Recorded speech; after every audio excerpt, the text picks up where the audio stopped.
dices, ¿eh?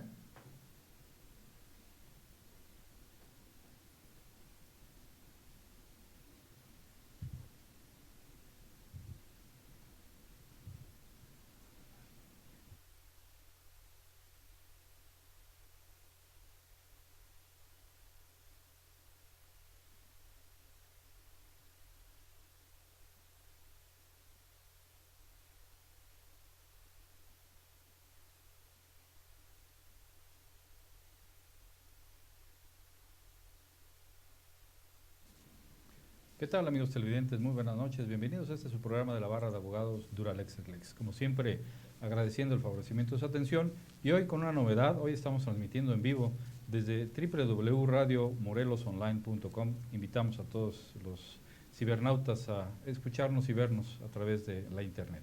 Pues hoy iniciamos un programa, pues obviamente con los temas que consideramos nosotros y esperemos que ustedes también de su interés. Un programa que es la reforma educativa, una reforma que ha venido pues dando la pauta para muchas inquietudes, tanto en el hogar como en la docencia, a los mismos estudiantes, y hoy tratamos de dilucidar en qué consiste precisamente esta reforma educativa con alguien que, bueno, pues sumamente calificado para el tema, mi querido Alfonso. Gracias.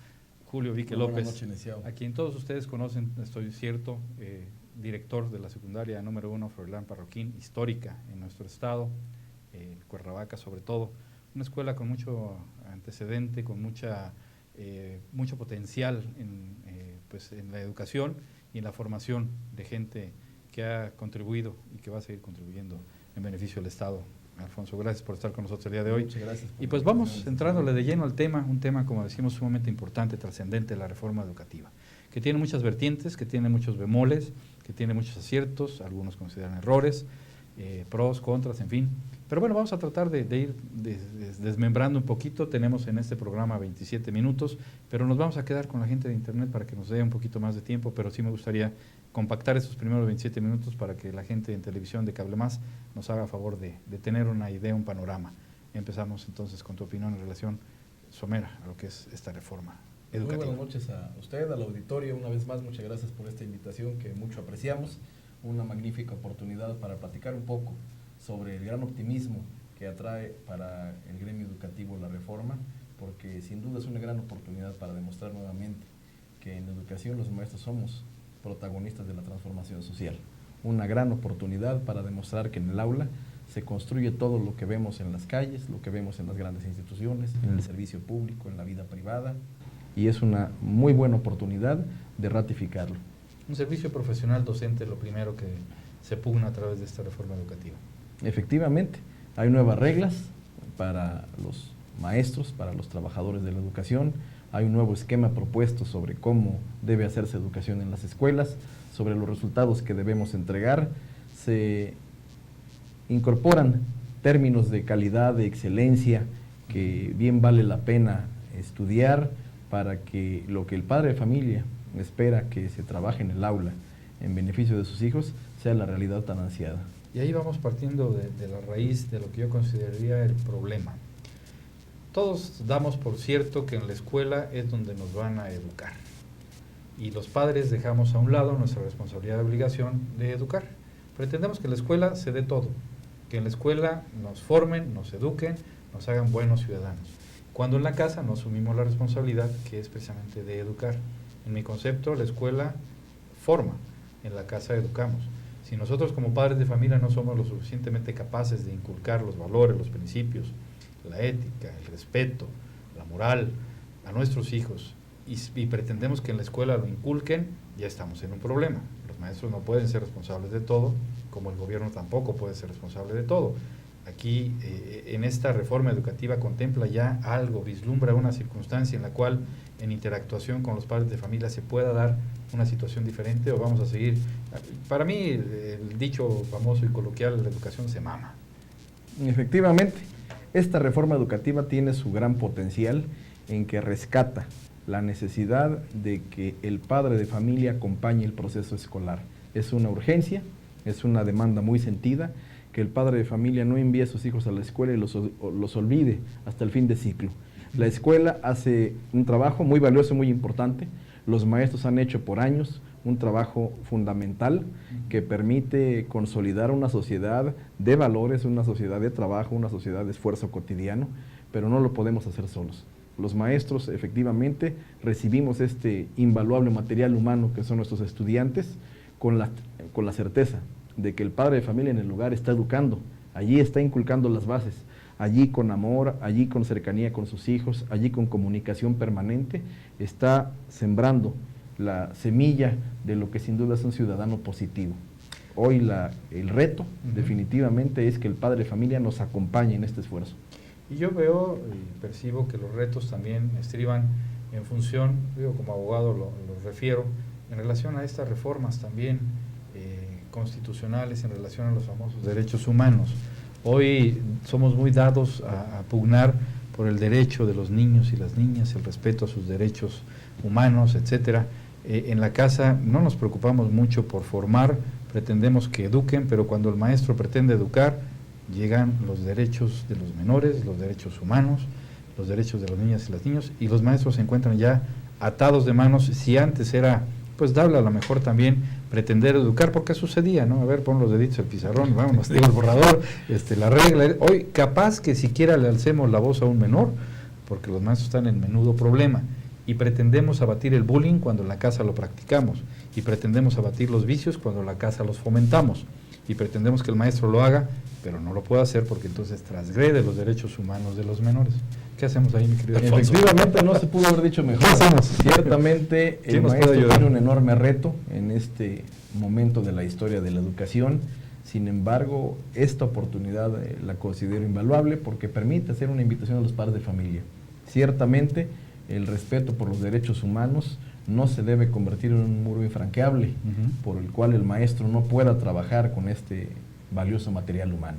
En el hogar, nuestros alumnos ven violencia, ven que la pareja tiene dificultades, ven que se usa un lenguaje inadecuado, viven la violencia en muchas formas. De pronto en el televisor, cuando van al cine, conviven en las calles, se encuentran en un escenario de mucha violencia entre personas y vienen a la escuela con toda esta carga emotiva que dificulta enormemente que el trabajo escolar logre sus resultados. Por eso la primera invitación, el exhorto al padre de familia, es para que se trabaje intensivamente en los valores. Efectivamente, respeto, honestidad, diálogo, tolerancia, se deben trabajar en principio en el hogar. El alumno los debe vivir con sus padres, con su familia, con sus tutores, para llegar a la escuela en las condiciones idóneas para que el trabajo escolar cumpla con su cometido. Sí, es un punto que hemos abandonado, desafortunadamente. Hoy vemos que la convivencia pues ya no existe realmente. La convivencia se tiene hoy con los aparatos, con los cibernautas, que de otra manera, y parece broma, pero vemos en su momento en las redes sociales videos en donde se llega una familia a un restaurante y cada quien agarra su aparatito, ¿qué van a comer? Sí, ahorita, y están cada quien chateando y viendo su aparatito, y en eso consiste la convivencia familiar. Llega el padre de familia a casa, o llegamos y estoy cansado, por favor, que los niños no me molesten, hazlos a un ladito, voy a ver mi televisión, voy a ver fútbol, voy a ver las noticias, luego platicamos. El tiempo no nos alcanza siquiera para convivir lo elemental. Hoy los padres de familia trabajan ambos, la mayoría. Si es que, como comentábamos antes de entrar a cámara, y eso me llamó muchísimo la atención, este punto de vista que viertes en relación a esa unión familiar. Hoy es difícil, muy difícil ver una familia, un núcleo unido. Hoy vemos a madres solteras, a padres que le hacen de mamá y papá, madres igual, los dos trabajan. En fin, se ha disgregado en ese sentido también, en función de muchas condiciones. Obviamente no es dable únicamente la responsabilidad de la sociedad, finalmente el gobierno aquí sí tiene mucho que ver, pero eso coadyuva y fomenta que si no hay unión familiar, si no hay la transmisión de esos valores de unidad, pues difícilmente se pueden hacia el exterior y mucho menos en la escuela dar, ¿no? Efectivamente, nosotros creemos que es muy difícil cumplir con la elevada misión de educar a una sociedad cuando en el seno del hogar no están dadas las condiciones para que esto ocurra. Vemos con mucha preocupación, ciertamente, como lo comenta, que la célula familiar, aquella que nosotros enseñábamos en la escuela, esa de papá, mamá y los pequeños, hoy es muy difícil encontrarla ante la necesidad económica, ante el clima de violencia generalizada que se vive en el mundo. La pareja tiende a romper con las relaciones de armonía. Estos jóvenes llegan a la escuela, insisto, con una carga emotiva que dificulta mucho que el aprendizaje llegue, que el interés por la ciencia, por la cultura se dé, cuando se vive en el hogar condiciones muy adversas. La gran preocupación es que la mamá soltera, el padre que se ha quedado con los pequeños, la tía o la abuelita que está en custodia de los menores, haga el mayor de los esfuerzos por trabajar en valores. Efectivamente, llegar a la escuela a tratar de hablar de honestidad y de respeto, vivirlo, cuando en el hogar las condiciones son tan distintas, resulta un reto que no se puede vencer. Los maestros estamos pasando lista en este momento de la historia de nuestro gran interés de que la educación logre esa excelencia que nos demanda el mundo para ser competitivos, para estar a la altura de los países potencia. Sin embargo, tiene que ocurrir el cambio primero en el seno del hogar. Y ahí viene el segundo punto también de esta reforma, que es la evaluación magisterial. A ustedes ya hoy con esta reforma se les obliga a tener actualización, capacitación, exámenes, llegar a un punto en el que realmente se pueda abatir también los vicios, porque hay que decirlo que existen mucho en nuestra educación, con aquellos aviadores, con aquella herencia de plazas, con aquella gente que tenía 4 o 5 comisiones asignadas, nunca ocupaba una aula y se decía maestro. Hoy se ve el conflicto y lo he podido percibir en los cursos que damos de capacitación en protección civil, que nos hicieron favor de recibirnos ahí en la Froilán Parroquín, que hay muchos maestros con los movimientos que se daban, que eran maestros, algunos de escritorio, otros nada más de nombramiento, y que hoy con esta evaluación y hoy que tienen que hacer frente a un aula, a una materia, pues se ven en conflictos. Entonces aquí también es de beneficio obviamente esta reforma, porque obliga hoy a la evaluación, a la capacitación, y que esto coadyuve pues para que con las deficiencias que se tengan en el hogar y las que pudiera tener el sector educativo, ustedes arranquen con una nueva imagen. Ciertamente, me parece, de manera personal, creo que es uno de los grandes aciertos de la reforma. Sin embargo, no es una novedad. La evaluación de los maestros es un tema muy interesante, ciertamente, con nuevas reglas, con nuevos instrumentos para la evaluación de los maestros. Se busca darle certidumbre a la sociedad de que quienes están trabajando con sus hijos en el aula sean aquellas mujeres y hombres competentes, aptos, preparados para hacer esta delicada labor. Pero por otro lado, también decir que esta evaluación es un trabajo que para el maestro no significa una novedad.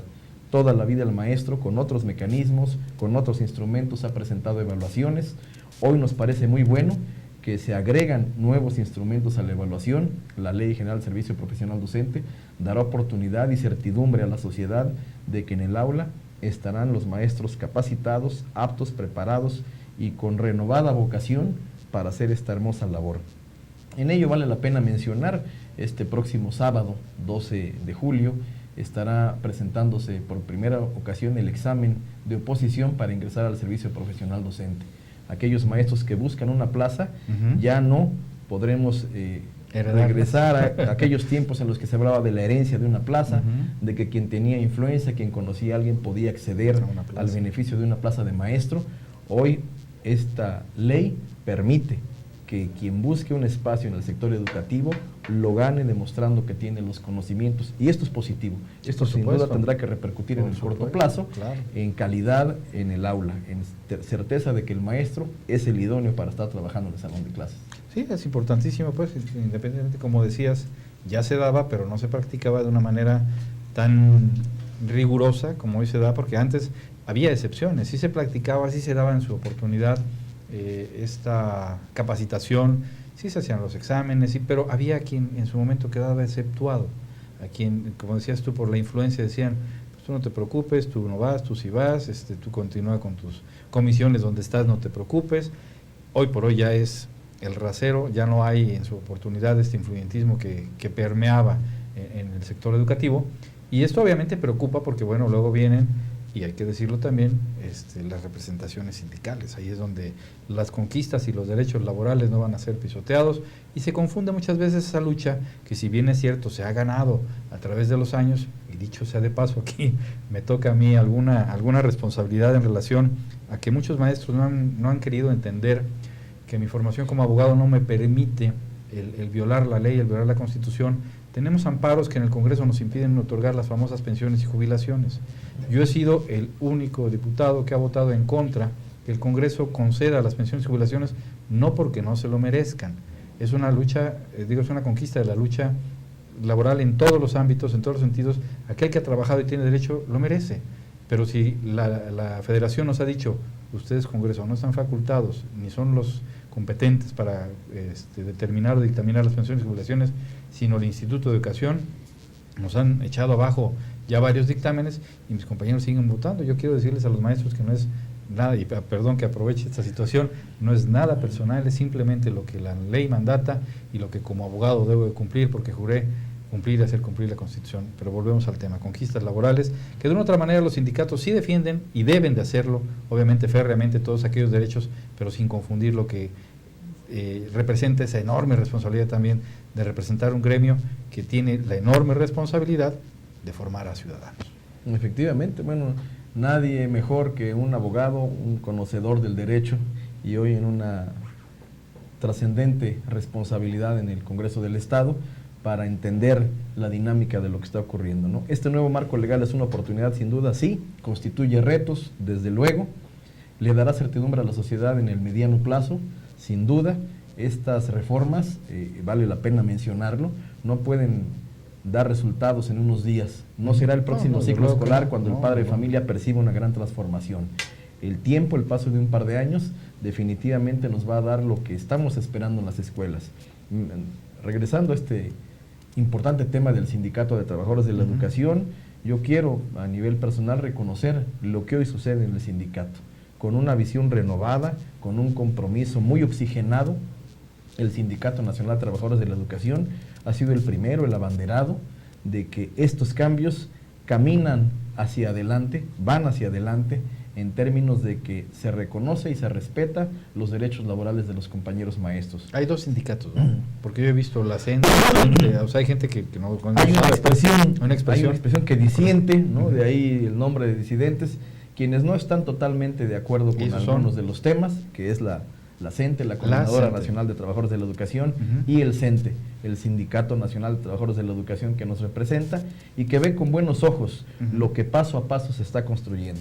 En ello los maestros estamos formando parte, definitivamente estamos comprometidos con la capacitación y la actualización, es algo que ha comprometido la Secretaría de Educación Pública y que esperamos ver en el corto plazo.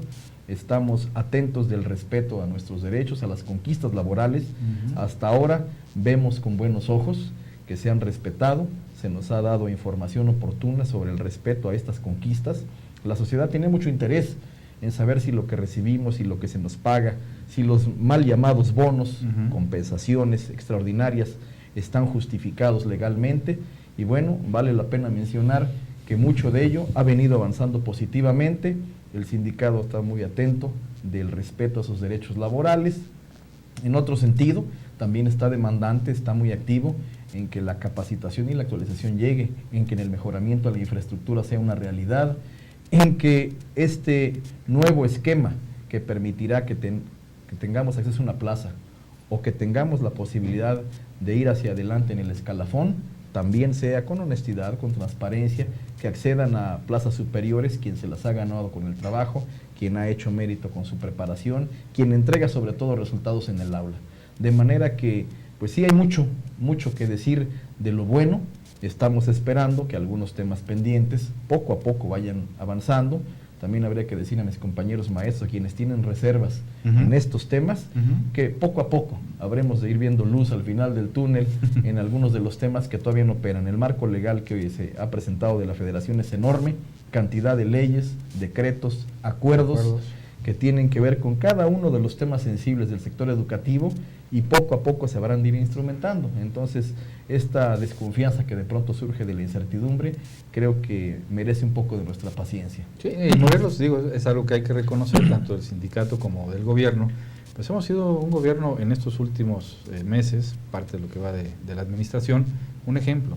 Ha habido realmente la capacidad de llegar a los acuerdos, a los consensos, de tratar de dilucidar lo que en su momento pudiera generar un conflicto en una mesa de negociaciones, en un diálogo permanente, en el evitar que los educandos sufran a través de las marchas, la suspensión de clases, que ya de suyo con las capacitaciones, con las reuniones que ustedes llevan periódicamente, pues se ve un poquito afectado y trastocado el periodo educativo, y esto aunado a que pudiera generarse lo que años atrás en administraciones anteriores, las famosas marchas, las famosas huelgas, los encuentros y desencuentros con la administración, es lo que hay que reconocer hoy de su sindicato, de estos que sí están conscientes de que, si bien es cierto, hay que pelear por las conquistas y los beneficios, pues no hay que perjudicar a terceros. O sea, no es justo que en aras de una lucha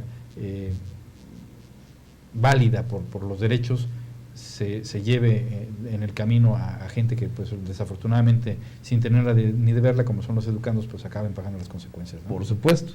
Esta reforma también plantea de manera muy puntual que el centro de todo el esfuerzo educativo debe ser el alumno.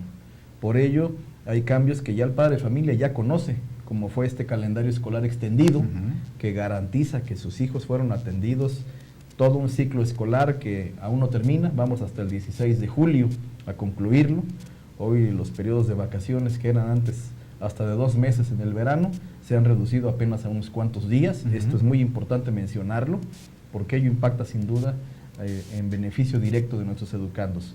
Nos reunimos 11 veces al año, en 11 sesiones distintas, para aquellos padres de familia que conocieron de la suspensión de un viernes de cada mes.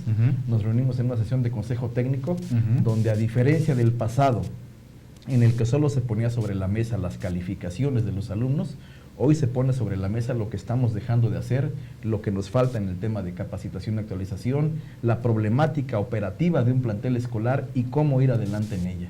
11 sesiones al año, a diferencia de las 3 o 4 que había en el pasado, un consejo técnico que ha rendido sus frutos. Hoy estamos estudiando nuevos temas que tienen que ver con la educación, renovando la filosofía, oxigenándonos en pedagogía, hablando de organización y de gestión escolar, y esto va directamente al salón de clases. Hoy no se habla de los problemas del alumno, hoy se habla de cómo ayudarlo, de cómo apoyarle para que no repruebe, para que no deje la escuela, para que no haya un clima de violencia en la escuela.